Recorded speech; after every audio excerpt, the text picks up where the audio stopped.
আমরা কিন্তু এগুলো ডাউন সার্ভিসিংয়ের ভিডিওগুলো আপনাদেরকে দিয়েছিলাম। তো এখন হচ্ছে মোটামুটি সবগুলো এসি ঠিক আছে। আমরা তো সবগুলো এসি আসলে যে প্রতি বছর আসলে যে ডাউন মানে বছরে 2টা ডাউন সার্ভিস দিই, এটা ঠান্ডাও ঠিক আছে। তো এর ভিতরে হচ্ছে আরেকটা এসিতে প্রবলেম। তো মোটা সাকশন পাইপের ভিতরে হচ্ছে বরফ ধরে যাচ্ছে আর চিকনটা মোটামুটি গামাচ্ছে। তো এইটার যে প্রবলেমটা হচ্ছে যে এই এসিগুলো হচ্ছে যে এটা হচ্ছে একটা সোয়াটার ফ্যাক্টরি। তো এই সোয়াটার ফ্যাক্টরির কাজগুলো হচ্ছে প্রতি বছর অন্তত 2বার ডাউন সার্ভিস দিতে হয়। তো আমরা কিন্তু এগুলো সবগুলো এসি একসাথে ডাউন সার্ভিস দিয়ে গিয়েছিলাম। তো এই এসিটা হচ্ছে একটু বেশি ময়লা হয়ে গেছে। তো এটা যখন হচ্ছে আমরা ডাউন সার্ভিস দিব তখন কিন্তু এই বরফটা থাকবে না। তো অনেকেই আছেন যে প্রবলেমে পড়েন যে মোটা পাইপে বরফ ধরে কেন। মোটা পাইপে বরফ ধরে একমাত্র হচ্ছে যদি ইনডোরের ভিতরে অতিরিক্ত ময়লা হয়ে যায়।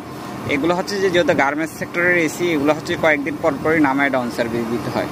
তা আমরা আবারও যখন ডাউন সার্ভিস দেবো তখন হচ্ছে আপনাদের মাঝে ভিডিও দেব।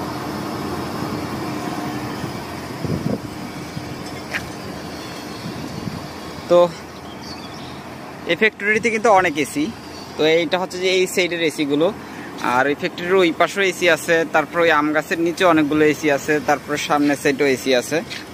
তো যখনই কাজ করি তখনই কিন্তু আপনাদের মাঝে ভিডিওগুলো দিই। আসসালামু আলাইকুম, আল্লাহ হাফেজ।